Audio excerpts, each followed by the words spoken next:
টাঙ্গাইলের মধুপুরে অসচ্ছল প্রতিবন্ধী ব্যক্তিদের মাঝে চিকিৎসা সহায়তা প্রদান।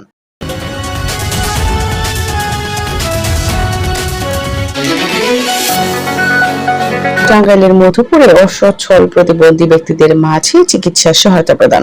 মধুপুর টাঙ্গাইল জেলা প্রতিনিধি। টাঙ্গাইলের মধুপুরে অনলাইন ভিত্তিক সেবা সংগঠন এভারগ্রিন এর উদ্যোগে অসচ্ছল প্রতিবন্ধী ব্যক্তিদের মাঝে তৃতীয় ধাপে চিকিৎসা সহায়তা ও যাতায়াত ভাতা প্রদান করা হয়েছে। বৃহস্পতিবার 20 আগস্ট সকালে প্রতিবন্ধী সেবা ও সাহায্য কেন্দ্র মধুপুর টাঙ্গাইলের আয়োজনে এবং উক্ত সংগঠনের প্রধান উপদেষ্টা এইচ.এম. ইকবাল আহমেদ এর আর্থিক সহায়তা এই মানবিক কার্যক্রম পরিচালিত হয়। এ সময় 10 জন অসচ্ছল প্রতিবন্ধী ব্যক্তিকে চিকিৎসা সহায়তা বাবদ যাতায়াত ভাতা প্রদান করা হয়। অনুষ্ঠানে উপস্থিত ছিলেন প্রতিবন্ধী বিষয়ক কর্মকর্তা জনাব মুসলিমা আক্তার মাসুদা, কনসালটেন্ট ফিজিওথেরাপি মোহাম্মদ জামান করিম এবং এভারগ্রিন মধুপুর এর প্রতিনিধিবৃন্দের মধ্যে মোহাম্মদ ইকবাল হোসাইন, মোহাম্মদ জাহাঙ্গীর আলম এবং মোহাম্মদ মাসুদ করিম।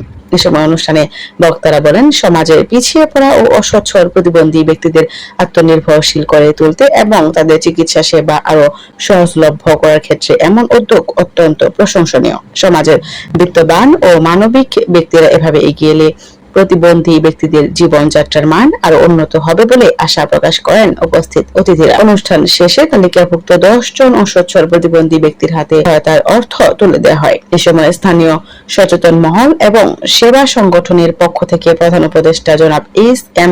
ইকবাল আহমেদ এর প্রতি গভীর। বিসমিল্লাহির রহমানির রহিম।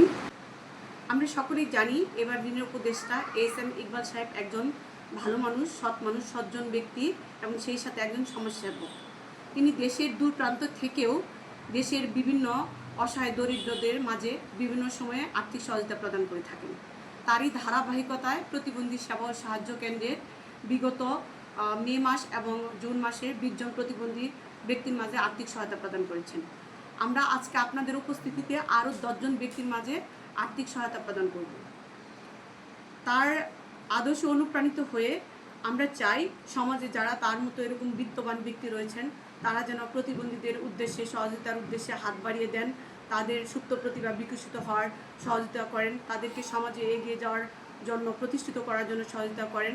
পরিশেষে আমরা এভারগ্রিনের উপদেষ্টা এইচ.এম. ইকবাল সাহেবের সুস্বাস্থ্য এবং দীর্ঘায়ু কামনা করে এবং সেই সাথে যে যেখানে আছি সেখান থেকে প্রতিবন্ধীদের পাশে থাকার প্রত্যয় ব্যক্ত করে আমি আমার বক্তব্য শেষ করছি। আসসালামু আলাইকুম।